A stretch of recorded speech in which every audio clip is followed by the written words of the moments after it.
I'm so sorry about your children.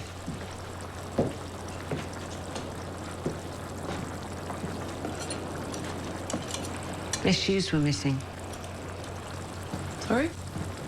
When they found their bodies, it was clear that they'd been walking for quite some time, but their shoes were missing. They weren't here at the house, they weren't with the kids.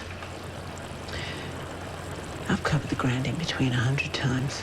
Looked through every pair donated to charity inside 100 kilometres. When Kevin talks to them, he's going to ask them where they put their shoes.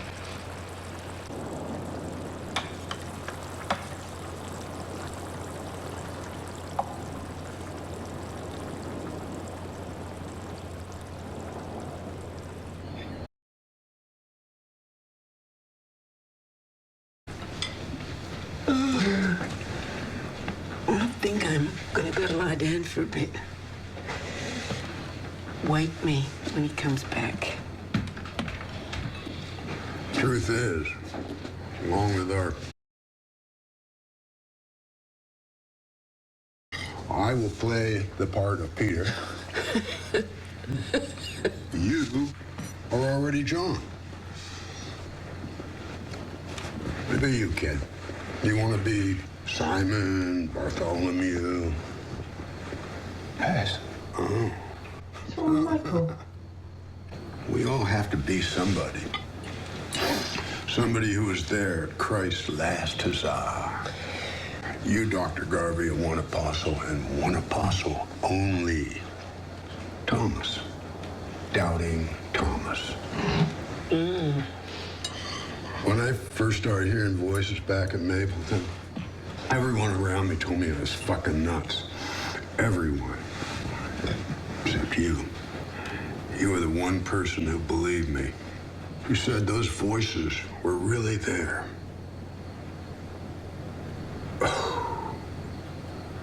Next thing I knew,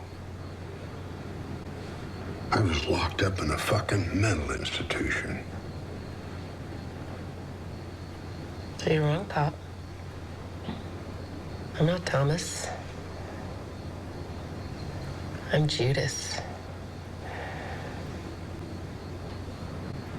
Doubting is easy, because doubting costs you nothing. But Judas, he was surrounded by people going on and on about how special Jesus was. But he betrayed him anyway. Because he was sure. He believed in something. And he acted on it. And then he killed himself. What, sweetie? Judas collected his 30 pieces of silvers and he hung himself. What's going on with Michael? You all right? If he was so sure, why'd he kill himself? Well, Michael, I was not aware of that part of the story. I have no idea why he killed himself. Did he leave a note? Hey. Hey, you... She put something in the food. She's put something in the food. You all right?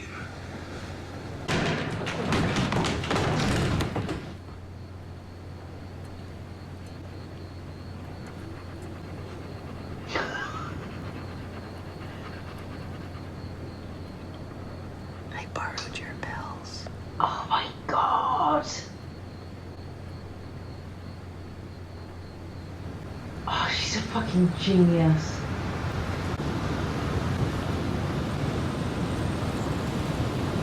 So is this the part where you call the DSD and shut this operation down? Not there tomorrow. Do you remember when we were kids, after Mom and Dad died, when they brought us to a baseball game? And I was too young to get the rules, so I watched these people in another section hitting a beach ball. And the whole stadium was getting into it. And when the ball came over to our seats, you stood up and you just whacked it. It was the first time I'd seen you smile in forever. But then the ball went into the aisle. And this usher ran down and grabbed it, and he picked it up. And he just squeezed the air out of it. And then everyone started booing. He just ruined it for all of them. They just wanted to hit the ball.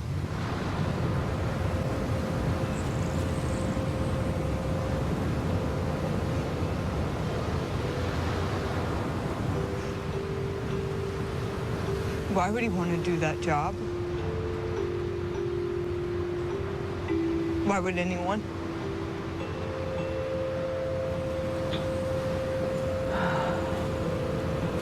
Because if he doesn't, that ball is going to go onto the field. And it'll be fucking chaos.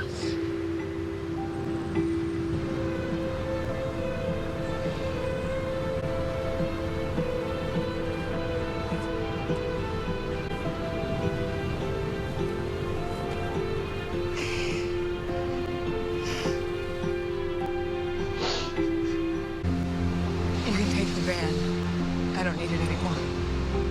What?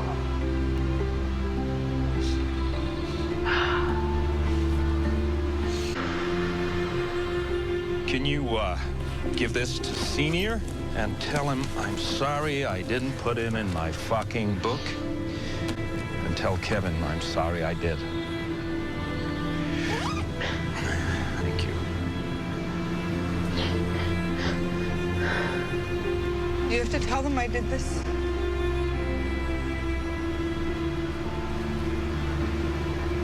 Give me $1. I only have hundreds. Give me your cigarettes.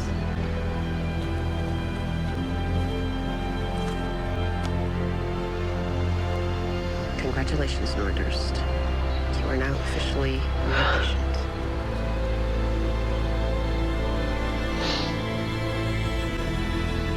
Same time next week?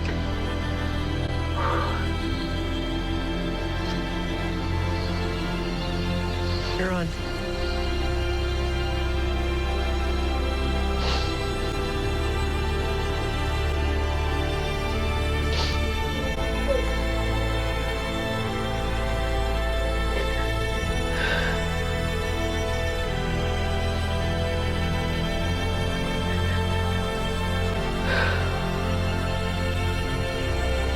Oh, God.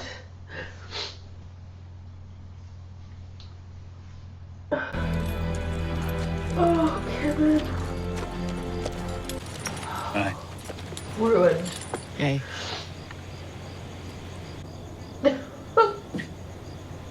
Jesus, Laurie. Well, I wanted to talk to you. Just the two of us. I didn't think they would let that happen.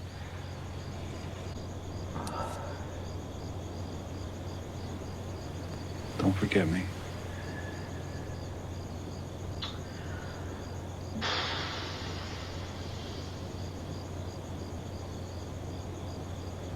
Is this the lighter Joe gave you? I threw it in a sewer grate and then went back for it. Don't tell Gillette. That's nothing. We killed our hamster. You what? Yeah.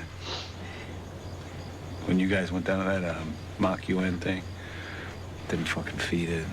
I went up there about an hour before he got home and it was dead.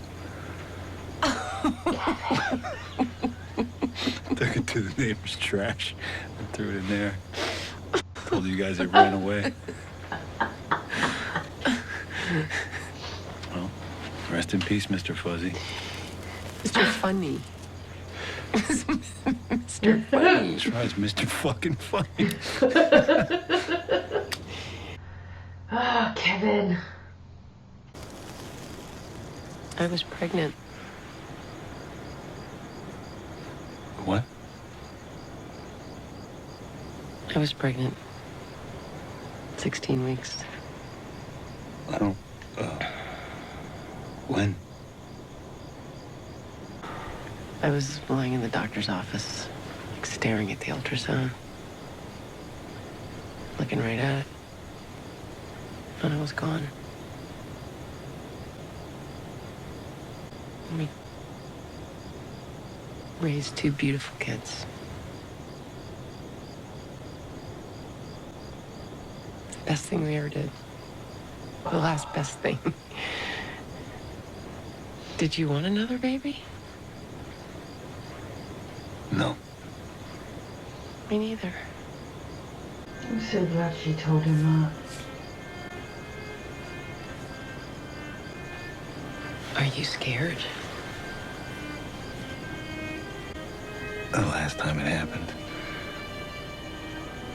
where I went, that was so...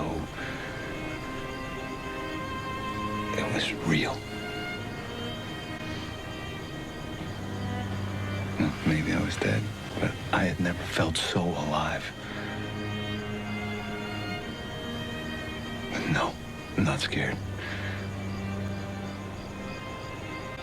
Then I'm not scared either. Will you stay? I can't.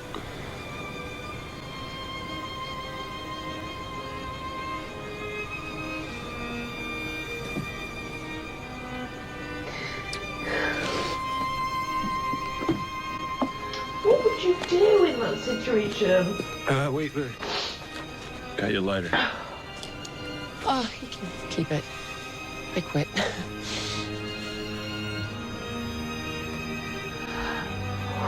Thanks. God, this episode. Is Nora gone?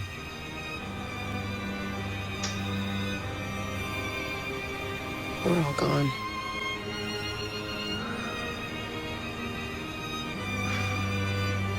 Goodbye, Laura.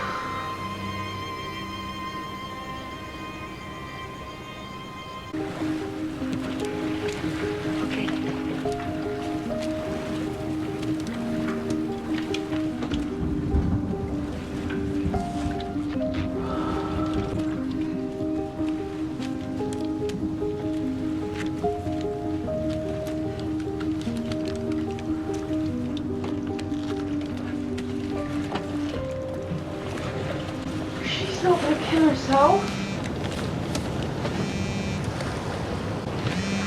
Oh.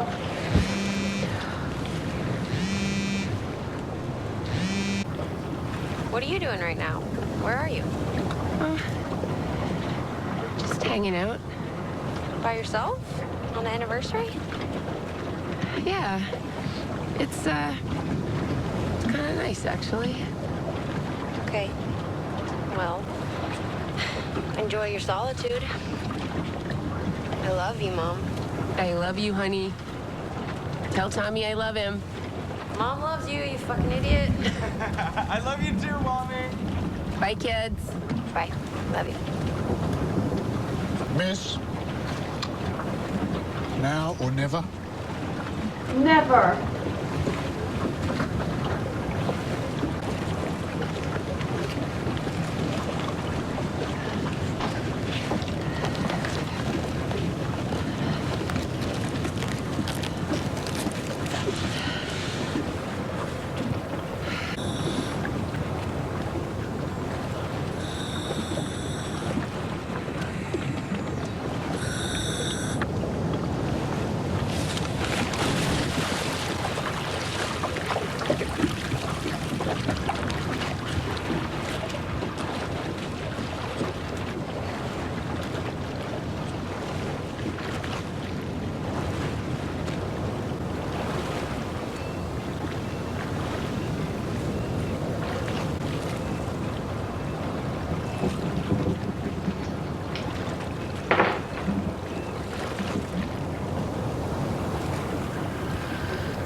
All the way through that episode, they were indicating that she was going to do that.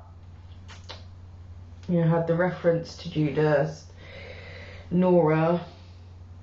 Obviously it started with her attempting to commit suicide. I am not okay.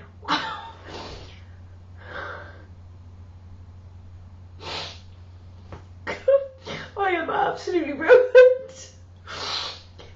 I think she might well be my favourite character, so.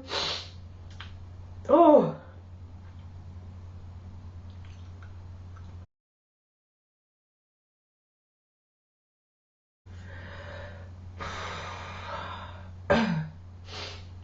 Okay, let's take a moment.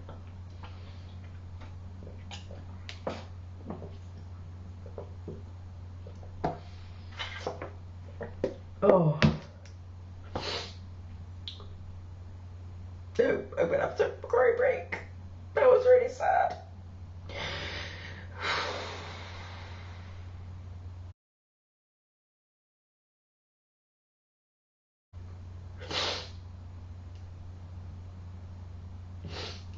I suppose we don't know for certain.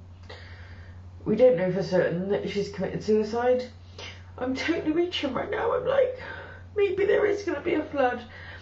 Or maybe because she's scuba diving, it's all going to be okay.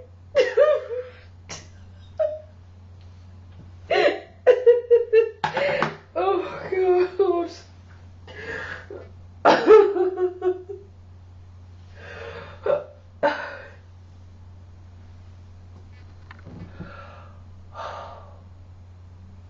Oh my God.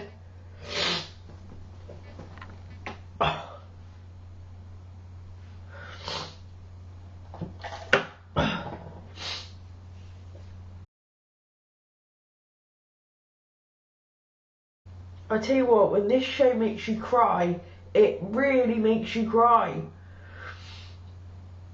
Oh God. Get it together. So before anyone asks, why am I so sad? I'm so sad because I think actually Laurie is my favourite character in the entire show. I think this episode solidified that for me. She's grown on me throughout actually the series, but this season has just been like, so I don't want her to end. I don't want her to die. Whatever she's doing, she seemed to be complete with her decision, and I respect that, whether that means she's killed herself or it means she's doing something else. You know, she wasn't in distress, she clearly thought it through, and she was at peace with the choice she was making. So we can take away that at least. This episode is a real gut kicker, and it's really hard to explain why. Obviously, the Laurie but allegedly committing suicide. I'm not going to believe it until it's over. It really felt like it though. Like John, the conversation when John was with Laurie and he said that, he didn't want to ask her any questions, he just wanted her to know that she was loved. That was like much shorter. Like normally when they're telling a story, like there's a big build up and there's, the music's coming and everything else. That was so short, so condensed, and just such a simple, but it was acted so powerfully. Just absolutely destroyed me. Laurie's conversation with Kevin, finally they're honest with each other. God, I really needed that. I did not know how much I needed that until it happened. It's such it's a central theme of this show and of Kevin's character in his relationships, is that he withholds, and I genuinely believe he believes he's doing it to protect people around him, because like they want things a certain way and he wants to make things that way for them. But I also think what he doesn't see is that it's actually a way of him avoiding conflict, avoiding responsibility for making choices, and avoiding blame. You know, if you go along with other people's decisions, you know, and you make it as if you're martyring yourself for their happiness, you also don't have to take responsibility for the consequences of those decisions. So it's fascinating, you know, psychology of his character. So to have that be the mainstay of this whole series, and then to have this amazing moment where both of them are just completely, you know, they're saying what's to be said, and that was really something. And you know, ironically, it was actually Laurie who, you know, withheld a touch there. She didn't tell him she was off to jump in the ocean, but she gave him the lighter that Jill had given her, saying "don't forget me," which, you know, would be pretty poignant if she did kill herself. I am so emotionally drained after that episode. I've still genuinely still got a lump in my throat now. I've still got watery eyes. God, this season is not, it's not going out with a whimper, it's going out with a bang. That was episode 6, we've got episode 7 next, and then it's the finale. And I am at a loss to even come close to describing how awesome this series is. Just caught sight of my red nose in the thing. Bloody hell. So whatever journey Kevin is about to go on, it looks like Laurie's not going to be there. So, or Nora. I haven't even got on to Nora, which is the other thing that has completely destroyed me in this episode. It's all the goodbyes. This, you know, Nora appears to be going off to get herself shot with a ray gun, so I don't even know if that was the last we're going to see of Nora and Matt. You know, wandering off to that thing. You know, we've still got 2 episodes to go, is the point I'm trying to make. Like, that could have been the last episode. You know, everything's in the balance. Oh. I've said it before, you've said it before, we're all going to say it again. This show deserves to have won all of the fucking awards. All of them. I mean, how are the actors not bathing in Emmys? This is just... Anyway. I think we're done for this time. I haven't gone into every bit of the action in the review, because frankly I don't think I need to. It's, you know, the conflict. I do actually. The conflict is still there for me about, is this a thing? Is this not a thing? I'm not explaining that very well. Supernatural versus, you know, not, is just, I'm constantly second guessing myself. That's not strictly true. I think I'm kind of, no I am, because one minute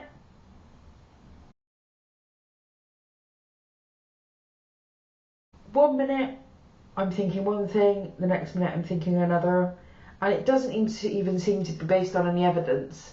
It's just a normal internal fight I think all of us has between, you know, what to believe and what not to believe. And whether you're religious or you're not religious, nobody tell me that you never have trouble with that, because we all do, because we will all encounter things which fall outside regular explanations, and we have to try. We don't have to, but we choose to, because we're meaning making machines. You know, we want to understand the meaning of things. We don't just want to know when something happened and what happened. We want to know why it happened, what it means that it happens, what has to happen because the thing happened. So that's the way our brains are kind of hardwired. So it's pretty obvious that when something happens that is outside of the explanations given to us by current understanding of science or whatever, you know, that's when we all go, well, it's supernatural. You know, and some of us will reject that supernatural idea and say that no, anything supernatural is simply something that we don't yet understand the logic of. You know, there's more that we don't understand than we do. And that's why I think shows like this really resonate with people, because they bring to life that part of all of us which is constantly questioning. You know, which is having to weigh up potential realities all the time. You know, we do this all the time. And I love it. I love the show for that. I love it. What an amazing episode. I'm glad I managed to pull it together to do a review, because it deserves a decent review. And one of the things that's so annoying when you're reacting to this show is often the better reviews are for maybe the episodes that moved you less, because when something really slaps you in the face, all you can do is kind of focus on that thing, and you can't, you know, wiggle out of it. And that's where I've been with this. It's just, there were so many gut kicks in this. You know, Nora, John, Kevin, and then Laurie right at the end. Just, I'm floored. So thank you very much again for watching. I really hope that reaction did that episode justice, because bloody hell, that was a fucker of an episode, as Kevin Sr. might say. Motherfucker! Until the next time, bye bye.